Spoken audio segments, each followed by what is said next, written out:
Hello friends, अस्सलाम वालेकुम। उम्मीद है आप सब खैरियत से होंगे। जैसा कि आप सबको मालूम है कि हम अपने इस चैनल के ऊपर एक नई वीडियो सीरीज का आगाज कर चुके हैं। इन वीडियो सीरीज के अंदर हम एनएमडीकेट के जितने भी एस्पायरेंट्स हैं उनके लिए एनएमडीकेट के अंदर आने वाले पास पेपर्स के इंपॉर्टेंट एमसीक्यूज और डिफरेंट फेमस एकेडमीज के जितने भी प्रैक्टिस बुक्स हैं उसके अंदर से इंपॉर्टेंट एमसीक्यूज को उठा के इंशाल्लाह यहाँ पे प्रैक्टिस करने का हमने आगाज किया है। तो आप लोग हमारे चैनल के साथ जुड़े रहें और हमारे चैनल को सब्सक्राइब करके वीडियो को उन तमाम बच्चों तक, उन तमाम स्टूडेंट्स तक पहुंचाने में हमारी मदद करें जिनको एनएमडीकेट के हवाले से प्रैक्टिस एमसीक्यूज की जरूरत है। हम इस सीरीज के अंदर सिर्फ एमसीक्यूज के आंसर्स को नहीं देखेंगे, इसके अंदर हम आंसर्स के साथ एक्सप्लेनेशन भी देंगे कि यह आंसर क्यों सही है और यह आंसर क्यों गलत है। तो वीडियो की जानिब बढ़ते हैं। आज जो टॉपिक आप लोगों के लिए मैं लेके आया हूं वो टॉपिक है coordination and control and nervous coordination. दो चैप्टर को मिला के एक चैप्टर बनाया हुआ है और इस चैप्टर के हम इंशाल्लाह 50 एमसीक्यूज को डिस्कस करेंगे with their answer and explanation. तो वीडियो को आपने पहले से लेकर आखिर तक जरूर देखना है। अगर हम इसका जो एमसीक्यूज देखें तो इसका पहला एमसीक्यूज है वो है nervous coordination involves specialised cell and और न्यूरॉन्स लिंक टुगेदर डायरेक्टली और via the central nervous system to form network that connects the. आगे ऑप्शन दिया हुआ है receptor and neurons, receptor and effectors, receptors and CNS and effectors. तो इसका जो सही आंसर है वो है receptors and effectors. Nervous coordination ही इसी को कहा जाता है। इसके अंदर जो स्पेशलाइज्ड सेल है वो एक दूसरे के साथ मिलके आपका जो रिसेप्टर है और इफेक्टर है इन दोनों को क्या करते हैं, आपस में लिंक करते हैं।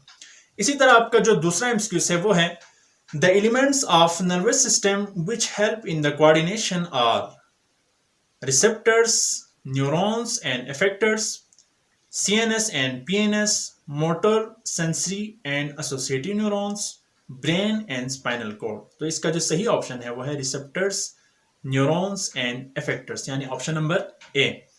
चूंकि जो आपका नर्वस सिस्टम है उसके 3 एलिमेंट्स हैं कोऑर्डिनेशन के।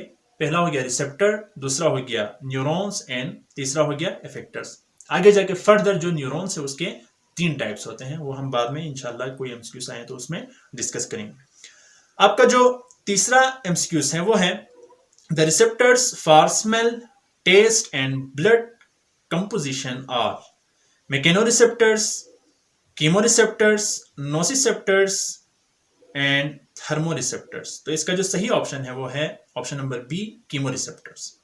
आपका एमसीक्यूज नंबर 4 है the example of chemoreceptors is eyes, nose, stranding, rods and cones. इसका जो सही ऑप्शन है वो है ऑप्शन नंबर बी यानी नोज। आपका एमसीक्यूज नंबर 5 है all are the example of mechanoreceptors accept. नीचे दिए हुए एमसीक्यूज के जितने भी चॉइसेस हैं उनमें सारे क्या हैं, मैकेनोरिसेप्टर्स के एग्जांपल्स हैं सिवाय एक के। तो आपने उस एक को क्या करना है, पिक करना है जो मैकेनोरिसेप्टर की टाइप नहीं है। तो इन ऑप्शंस के अंदर दिया हुआ है free nerve endings, stray endings, expanded tip endings और आखिर में दिया हुआ है रॉड्स एंड कोन्स। तो इसका जो सही ऑप्शन है वो है रॉड्स एंड कोन्स, क्योंकि रॉड्स एंड कोन्स मैकेनोरिसेप्टर की टाइप नहीं है बल्कि ये क्या है, फोटो रिसेप्टर है जो लाइट पड़ने पे क्या हो जाती है, रिस्पॉन्ड करती है और एक्टिव हो जाती है। उसके बाद आपका जो छठा एमसीक्यूज है वो है it is an example of mechanoreceptors. Option number A है इसका hypothalamus, option number B expanded tip endings, option number C है टंग, ऑप्शन नंबर डी है रॉड्स एंड कोन्स। तो इसका जो सही ऑप्शन है वो है option number B, expanded tip endings. इसी तरह आपका एमसीक्यूज नंबर जो 7 है वो है these respond to stimuli of light. नीचे दिए हुए एमसीक्यूज के जो ऑप्शंस है उनमें से वो कौन सा टाइप ऑफ वो है रिसेप्टर है जो लाइट पड़ने पे क्या करता है, रिस्पॉन्ड करता है। तो आपने उसको पिक करना है। ऑप्शन दिया हुआ है mechanoreceptors, chemoreceptors, photoreceptors and undifferentiated endings. तो इसका जो सही ऑप्शन है वो है ऑप्शन नंबर सी, फोटोरिसेप्टर, यानी कि रॉड एंड कोन क्या है, फोटोरिसेप्टर है जो लाइट पड़ने पे क्या करता है, रिस्पॉन्ड करता है और एक्टिव हो जाता है। अच्छा, आपका जो एमसीक्यूज नंबर 8 है वो है the receptors that receive stimuli of light are. वो क्या है, रॉड्स एंड कोन्स। ये आपको थोड़ा घुमा फिरा के या थोड़ा सा इसमें चेंज करके आपको दिया गया है। हालांकि ये एमसीक्यूज नंबर किसकी तरह है, एमसीक्यूज नंबर आपका जो है 5 जिसमें भी आया था उसमें भी रॉड एंड कोन था और उसको क्या कहा जाता है, फोटो रिसेप्टर। और यहाँ पे भी क्या दिया गया है कि the receptor that receive stimuli of light, जो लाइट की स्टिमुलाई को रिसीव करता है वो क्या है, रॉड्स एंड कोन्स, इसीलिए इसको फोटो रिसेप्टर कहा जाता है। फोटो ही किसको कहा जाता है, लाइट को कहा जाता है, इस वजह से इसका ऑप्शन नंबर बी सही है। आगे बढ़े तो इसका जो नवा एमसीक्यूज है वो है all of the principal type of sensations that we can experience are called. तो इसका ऑप्शन है visual sensation, sensation of pain, modalities of sensation, sensation of body position. तो इसका सही ऑप्शन है option number C, modalities of sensation. आपका MCQs number 10 है despite the fact that we experience different modalities of sensation, nerve fibres transmit only. Option number A है responses, option number B है impulses, option number C है stimuli, option number D है few. तो इसका जो सही option है वो है ऑप्शन नंबर बी इम्पल्सिस। चाहे आपको जो मोडिलिटीज ऑफ सेंसेशन जिस टाइप का भी हो, लेकिन आपके जो नर्व्स होते हैं उसने आप उसको किस चीज में कन्वर्ट करके सेंड करना है, उसको हमेशा इम्पल्स में ही कन्वर्ट करके उसने सेंड करना है टुवर्ड्स द ब्रेन और अवे फ्रॉम द ब्रेन। अच्छा, इसके बाद आपका जो 11वां एमसीक्यू है वो है tactile stimulus is carried bye nerve impulse in the. इसका ऑप्शन नंबर ए है विजुअल कॉर्टेक्स ऑफ ब्रेन, दूसरा है ऑडिटरी सेंटर ऑफ ब्रेन, तीसरा है टेस्ट सेंटर ऑफ ब्रेन और चौथा है टच एरिया ऑफ ब्रेन। इसका जो सही ऑप्शन है वो option number D, touch area of brain. Option number आपका जो एमसीक्यू नंबर 12 है वो है each receptor organ is specialized to receive particular type of stimulus and this is carried to the। Her organ एक specialise क्या रखते हैं अपने अंदर, रिसेप्टर रखते हैं ताकि मुख्तलिफ स्टिमुलस को क्या करें, रिसीव करें। और वो स्टिमुलस जाके ब्रेन के अंदर भी एक खास एरिया होता है, वहां पे जाके वो क्या हो जाते हैं, वहां तक वो चले जाते हैं ब्रेन के उस खास एरिया तक। तो इसका जो सही ऑप्शन होगा वो होगा option number D, particular area of the brain. क्योंकि ऑप्शंस थोड़े लंबे थे इसलिए मैंने इनको रिव्यू नहीं किया है, आप खुद देखें और आपका ऑप्शन नंबर डी सही होगा। अच्छा, इसी तरह आपका जो 13वां एमसीक्यू है वो है the receptors in the skin are concern with at least how many different senses. तो इसका ऑप्शन ए है 2, ऑप्शन नंबर बी है 3, ऑप्शन नंबर सी है 4 और ऑप्शन नंबर डी है 5। तो इसका जो सही ऑप्शन है वो है ऑप्शन नंबर डी यानी कि 5। इसी तरह आगे बढ़े तो 14वां जो एमसीक्यू है वो है the detection of vibration of the ground by terrestrial vertebrates is probably achieved by receptor in the. Option number A joints, option number B है आइस, ऑप्शन नंबर सी है ईयर, ऑप्शन नंबर डी है base of hair. तो जो vibration अर्थ के ऊपर होता है या मुख्तलिफ वाइब्रेशन को जो टेरेस्ट्रियल वर्टिब्रेट्स डिटेक्ट करते हैं वो किसकी वजह से डिटेक्ट करते हैं, वो उसके जॉइंट्स की वजह से डिटेक्ट करते हैं। उस जॉइंट्स के अंदर मौजूद रिसेप्टर्स की वजह से वो महसूस कर सकते हैं कि इस जगह पे वाइब्रेशन हो रही है और इस जगह पे नहीं हो रही। अच्छा, इसी तरह आपका 15वां एमसीक्यू है the relative abundance of various type of receptors. Option number A है इसका रिमेन्स सेम, बी है differ rarely, option number C है differs greatly, option number D है रिमेन्स यूनिफॉर्म। तो आपका जो एबंडेंसी ऑफ द रिसेप्टर्स है वो कभी भी बॉडी के अंदर हर जगह पे सेम नहीं होता। तो इसका जो सही ऑप्शन होगा वो है ऑप्शन नंबर सी यानी डिफर्स ग्रेटली। वो सेम नहीं होता, किसी जगह पे ज्यादा हो सकता है और किसी जगह पे कम हो सकता है। आगे बढ़े तो 16वां एमसीक्यू है cold receptors are nearly dash less abundant than pain receptor. तो इसका ऑप्शन दिया हुआ है 27%, 10%, 27 टाइम्स और आखिरी ऑप्शन है 10 टाइम्स। तो इसका जो सही ऑप्शन है वो option number C 27 times less abundant है।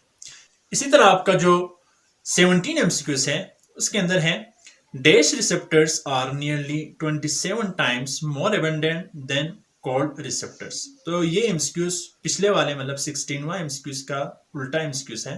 तो इसका जो सही ऑप्शन है वो है ऑप्शन नंबर सी यानी कि पेन रिसेप्टर्स। पूरा एमसीक्यूज का जो ऑप्शन मैं नहीं पढ़ूंगा क्योंकि ये पिछले वाले का उल्टा दिया हुआ है, तो आप खुद समझ जाएंगे कि इसका ऑप्शन नंबर सी क्यों है। इसी तरह आपका जो 18 एमसीक्यूज है वो है the receptors are dash over the entire surface of the body. तो इसका एक एमसीक्यूज पहले भी आया था 15वां एमसीक्यूज। इसका जो सही ऑप्शन होगा not distributed evenly, option number B. चूंकि रिसेप्टर्स पहले वाले में भी आया था कि डिफर ग्रेड लिया, उसमें ऑप्शन आपका सही था। चूंकि आपका जो रिसेप्टर बॉडी के सरफेस पे होता है वो किसी भी जगह पे यूनिफॉर्मली डिस्ट्रीब्यूटेड नहीं होता, तो इसका सही जो ऑप्शन होगा वो है 18 का बी, नॉट डिस्ट्रीब्यूटेड इवनली। 19वां एमसीक्यूज है, dash receptors are much more numerous in the finger tips than in the skin of the back. Option number A है टच, ऑप्शन नंबर बी है पेन, ऑप्शन नंबर सी है cold, option number D है heat. तो इसका जो सही option है वो है touch receptor. Touch receptor are much more numerous in the finger tips. आपके फिंगर टिप्स के अंदर जो टच रिसेप्टर है वो बहुत ज्यादा होता है। इसी वजह से हम किसी भी चीज को आप चेक करते हैं, मिसाल ये नर्म है या सख्त है, हार्ड है या सॉफ्ट है, तो उसको चेक करने के लिए आप अपने हाथों के टिप्स के जरिए उसको क्या करते हैं, चेक करते हैं। क्योंकि टिप्स के अंदर जो आपका टच रिसेप्टर है वो न्यूमरस फॉर्म में पाया जाता है। अच्छा, इसी तरह आपका जो एमसीक्यू नंबर 20 है वो है associative neuron are present in the, option number A brain, option number B है spinal cord, option number C है brain and spinal, and option number D है फिंगर टिप्स। तो इसका जो सही ऑप्शन है वो है ऑप्शन नंबर ए, यानी कि ब्रेन। एसोसिएटिव न्यूरॉन को आप इंटर न्यूरॉन भी कह सकते हैं। अच्छा, 21वां जो एमसीक्यूज है उसके अंदर है impulse is sent by the motor neuron to the, option number A है रिसेप्टर्स, ऑप्शन नंबर बी है इफेक्टर्स, ऑप्शन नंबर सी है मसल्स, और ऑप्शन नंबर डी है ग्लैंड्स। तो इसका जो सही ऑप्शन है वो है इफेक्टर्स, यानी कि ऑप्शन नंबर बी। चूंकि मोटर न्यूरॉन आपके ब्रेन से जो रिस्पॉन्ड आना है उसको लेके आता है कहां पे, इफेक्टर के पास। जो जगह या जो मसल या जो पार्ट ऑफ द बॉडी आपका क्या है, इफेक्टर है, वहां तक वो रिस्पॉन्ड को लाता है कौन, मोटर न्यूरॉन, और इफेक्टर तक वो पहुंचाता है। तो इसका जो सही ऑप्शन है वो है ऑप्शन नंबर बी। इसी तरह आपका जो 22 एमसीक्यूज है वो है the chief structural and functional unit of nervous system are. इसका जो पहला ऑप्शन है वो है सेल बॉडीज, दूसरा है न्यूरॉन्स, तीसरा है एक्सॉन्स, और चौथा है रिसेप्टर्स एंड इफेक्टर्स। और इसका जो सही ऑप्शन है वो है option number B, neurons. Neurons क्या है, structural and functional unit of nervous system. इसी तरह 23 जो एमसीक्यू है आपका वो है there are dash functional type of neurons. पहला है 2, दूसरा है 3, चौथा है 4, पांचवा है 5। तो इसका जो सही ऑप्शन है वो है ऑप्शन नंबर बी, यानी कि 3। इसी तरह आगे बढ़े तो आपका जो एमसीक्यू नंबर 24 है वो है it may be more than a meter long in some neurons. तो इसका ऑप्शन दिया हुआ है axon endings, option number B है एक्सॉन, ऑप्शन नंबर सी है डेंड्राइट, ऑप्शन नंबर डी है डेंड्रॉन। तो इसका जो सही ऑप्शन है वो है एक्सॉन। एक्सॉन कभी कभार कुछ जगहों पे क्या हो जाता है, 1 मीटर तक भी लंबा हो जाता है।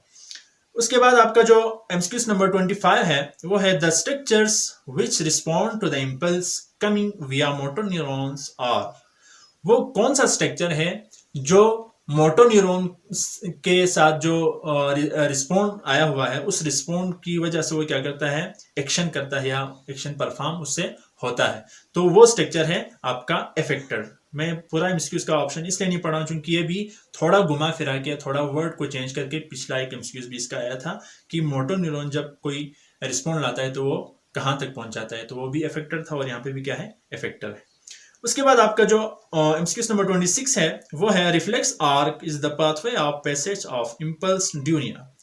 रिफ्लेक्स आर्क एक ऐसा पाथवे है वो किस टाइम पे फॉलो करता है, वो एक पाथ है, वो किस टाइम पे फॉलो करता है, वो उस टाइम पे फॉलो करता है जब आप रिफ्लेक्स एक्शन की मूड में हो। रिफ्लेक्स एक्शन कहते हैं वो सडन एक्शन जो किसी भी ऑर्गेनिज्म या किसी भी बॉडी के अंदर सडनली क्या हो, जनरेट हो। अचानक कोई चीज आपको स्टिमुलस अचानक से आ जाती है, उसकी वजह से जो रिस्पॉन्ड जनरेट होता है उस रिस्पॉन्ड को कहते हैं reflex action. Option number D इसमें सही है, रिफ्लेक्स एक्शन। और जो रिफ्लेक्स एक्शन को परफॉर्म करते हुए आपका जो नर्व्स होता है या इंपल्स होता है, जो पाथ फॉलो करता है, उस पाथ को कहते हैं रिफ्लेक्स आर्क। तो इसका सही ऑप्शन है रिफ्लेक्स एक्शन। इसी तरह आपका जो एमसीक्यू नंबर 27 है वो है human nervous system is a type of. Option number A है diffuse nervous system, option number B है centralise nervous system, option number C है primitive nervous system, option number D है पेरिफेरल नर्वस सिस्टम। तो इसका जो सही option है वो है सेंट्रलाइज नर्वस सिस्टम। क्योंकि हमारा जो नर्वस सिस्टम है वो आखिर में जाके कहां पे सेंट्रलाइज है, आपके ब्रेन के अंदर, यानी कि सीएनएस के अंदर, इसी को कहते हैं सेंट्रल नर्वस सिस्टम। क्योंकि ये सेंट्रलाइज है, इसी वजह से इसको क्या कहा जाता है, सेंट्रल नर्वस सिस्टम। अगर ये सेंट्रलाइज नहीं होता तो इसको सेंट्रल नर्वस सिस्टम नहीं कहा जाता। अच्छा, इसी तरह आपका एमसीक्यू नंबर जो 28 है उसके अंदर है, it conducts signal to and from the brain and control reflex activities. इसका ऑप्शन नंबर ए है ब्रेन, ऑप्शन नंबर बी है spinal cord, option number C है सीएनएस, ऑप्शन नंबर डी है पीएनएस। तो इसका जो सही ऑप्शन है वो है option number B spinal cord. जब भी रिफ्लेक्स एक्शन का मूड हो, जब भी रिफ्लेक्स एक्शन का टाइम हो, या सडनली आपके अंदर कोई एक्शन जनरेट होता है तो उसको कहते हैं रिफ्लेक्स एक्शन। और रिफ्लेक्स एक्शन के दौरान जो आपका मेन वो होता है, स्ट्रक्चर होता है जो रिफ्लेक्स एक्शन को कंट्रोल करता है, वो क्या है, आपका स्पाइनल कॉर्ड होता है। तो इसका सही ऑप्शन है option number B spinal cord. इसी तरह आपका जो 29वां जो एमसीक्यू है वो है the CNS consist of brain and spinal cord which are both protected in 2 ways, 3 ways, 4 ways, 5 ways। तो इसका जो सही ऑप्शन है वो है 3 ways। आपका जो सेंट्रल नर्वस सिस्टम है उसके अंदर आपका स्पाइनल कॉर्ड और आपका क्या आता है, ब्रेन आता है। और ये दोनों जो है 3 तरीकों से इसको महफूज किया गया है, 3 तरीकों से इसको महफूज करके इसको हिफाजत में रखा गया है, दोनों को, स्पाइनल कॉर्ड और आपके ब्रेन को। अच्छा, इसी तरह आपका जो 31वां एमसीक्यू है वो है the brain and spinal cord are also protected by dash layer of meninges.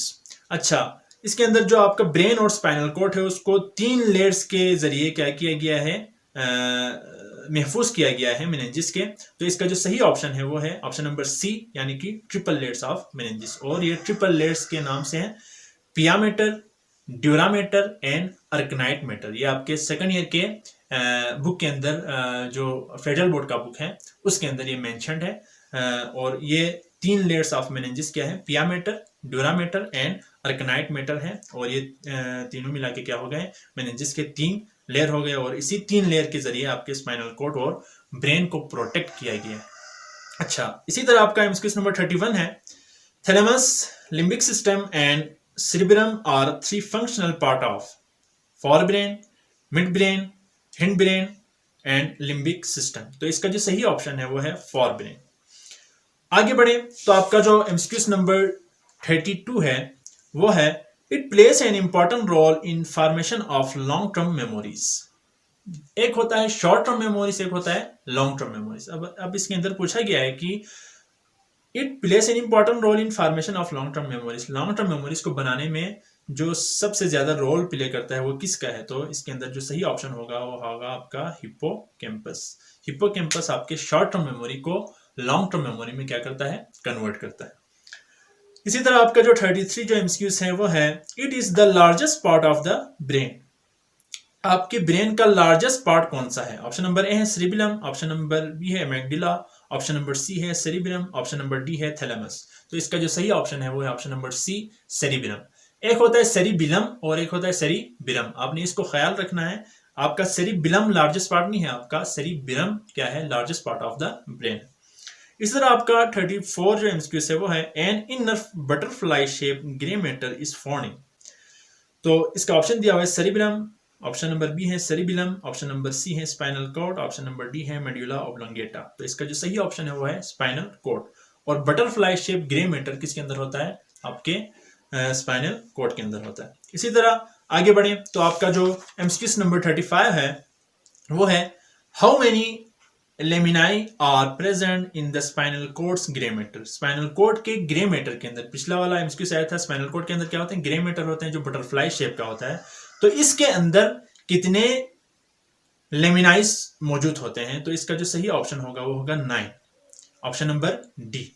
इसी तरह आप आगे बढ़ें तो 36 जो आपका एमसीक्यू है वो है the largest part of the human brain is the. इसका जो एमसीक्यू है वो रिपीट हुआ है, इसका मतलब है कि ये क्या है, एक इंपॉर्टेंट एमसीक्यू है। तो इसका जो सही ऑप्शन है वो है सेरिबेलम। आपका सेरिबेलम नहीं है, मैंने पिछले एमसीक्यू में भी बताया था और इसमें भी बता रहा हूँ कि आपने क्या करना है, इसको ख्याल रखना है कि एक होता है सेरिबेलम और एक होता है सेरिबेलम। तो इसका जो सही ऑप्शन है वो है सेरिबेलम। इसी तरह 37 जो एमसीक्यूज हैं उसके अंदर है nerve cells transmit message faster when they have many dendrites, many genes, non myelinated axon, myelinated axon. तो इसका जो सही ऑप्शन है वो option number D myelinated axon. Myelinated axon faster तरीके से मूव इसलिए करते हैं क्योंकि माइलिन शीट ऊपर जब शिवान सेल के ऊपर चढ़ जाता है तो उसके वजह से वो आपके मैसेज को और आपके इम्पल्स को और आपके इलेक्ट्रिक सिग्नल को लीक होने नहीं देता। ये एक्ट एज एन इंसुलेटर होता है। तो इसकी वजह से आपका जो इम्पल्स होता है वो as compare to non myelinated fibre, myelinated fibre क्या करते हैं, ज्यादा तेजी के साथ पहुंच जाते हैं और नॉन माइलिनेटेड फाइबर कम तेजी के साथ पहुंच जाते हैं। इसके बाद आपका जो 38 एमसीक्यूज है वो है choose the regions of spinal cord. Spinal cord के रीजन को क्या करें, चूज करें। पहला है सर्विकल, दूसरा है थोरेसिक और तीसरा है लंबर। तो और आखिरी इसके अंदर ऑप्शन दिया हुआ है ऑल ऑफ दीज। तो इसका जो सही ऑप्शन है वो है option number D, all of these. क्योंकि आपका जो सर्विकल रीजन है, थोरेसिक रीजन है और लंबर रीजन है, ये सारे क्या है, स्पाइनल कोड्स के रीजन है और इसका जो सही ऑप्शन होगा वो ऑल ऑफ दीज होगा। इसी तरह आपका 39 जो एमसीक्यू है वो है the darker outer portion of the brain is called। इसका ऑप्शन दिया हुआ है white matter, grey matter, reflex arc and medulla. तो इसका जो सही ऑप्शन है वो है grey matter, option number B.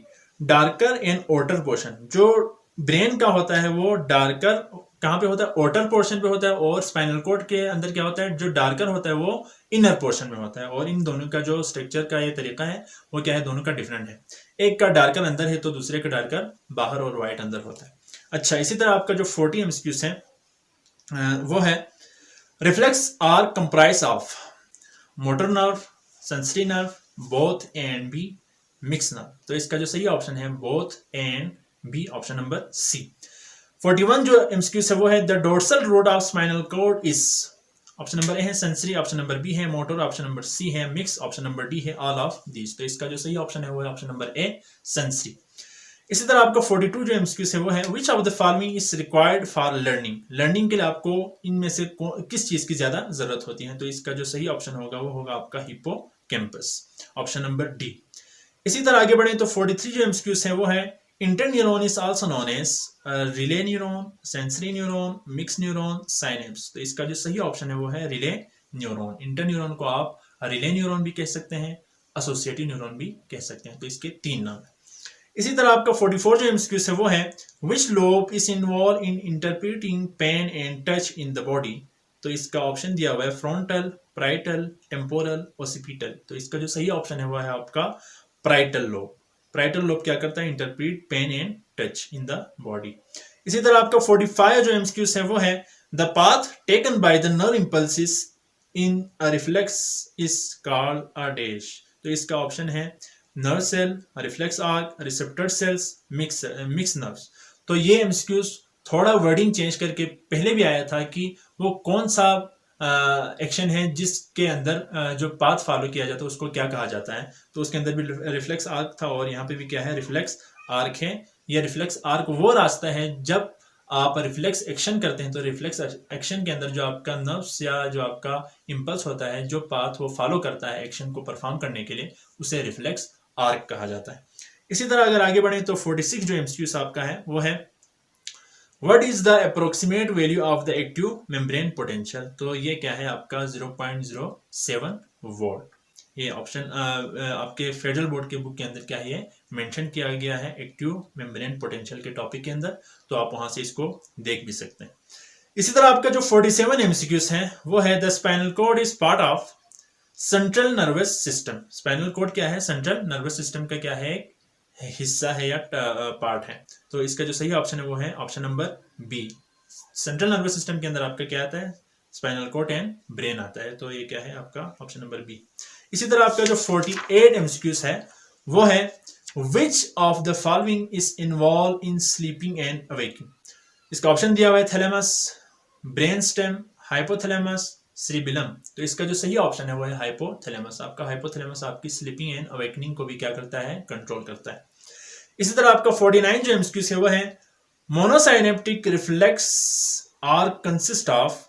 Option number A है 1 sensory neuron only, 1 motor neuron only, 2 neurons, 1 sensory neuron and 1 motor neuron, and option number D दिया गया है नन ऑफ दिस। तो इसका जो सही ऑप्शन है वो है option number C, 2 neurons, 1 sensory and 1 motor. तो इसके अंदर 2 न्यूरॉन्स होते हैं लेकिन मोटर के एक होते हैं और दूसरा क्या है, सेंसरी का एक होता है। इसी तरह आपका लास्ट और आखिरी जो एमसीक्यूज है वो है 50वां MCQ, the outer portion of spinal cord is composed of. तो इसका जो सही ऑप्शन है वो पिछले भी एक एमसीक्यू में आया था, वो क्या है, व्हाइट मैटर है। outer portion of the spinal cord white matter है। और इसी तरह अगर ब्रेन का देखें तो ब्रेन का outer सरफेस क्या होता है, ग्रे होता है, क्योंकि इन दोनों का जो स्ट्रक्चर है वो क्या होता है, एक दूसरे से मुख्तलिफ होता है। एक का व्हाइट अंदर है तो दूसरे का व्हाइट बाहर होता है। तो इसका जो सही ऑप्शन है वो है option number A, white matter is the outer portion of spinal cord. तो उम्मीद है आज की इस वीडियो को देखने के बाद आपको विथ एक्सप्लेनेशन तमाम एमसीक्यू समझ में आया होगा। अगर आपको वीडियो पसंद आए तो आप इस वीडियो को लाइक करके अपने तमाम एनएमडीकेट के दोस्तों के साथ शेयर करें और हमारे चैनल को सपोर्ट करें। अगली वीडियो के अंदर इंशाल्लाह एक नए एनएमडीकेट के टॉपिक के एमसीक्यूज को लेकर दोबारा हाजिर होंगे। तब तक के लिए अल्लाह हाफिज।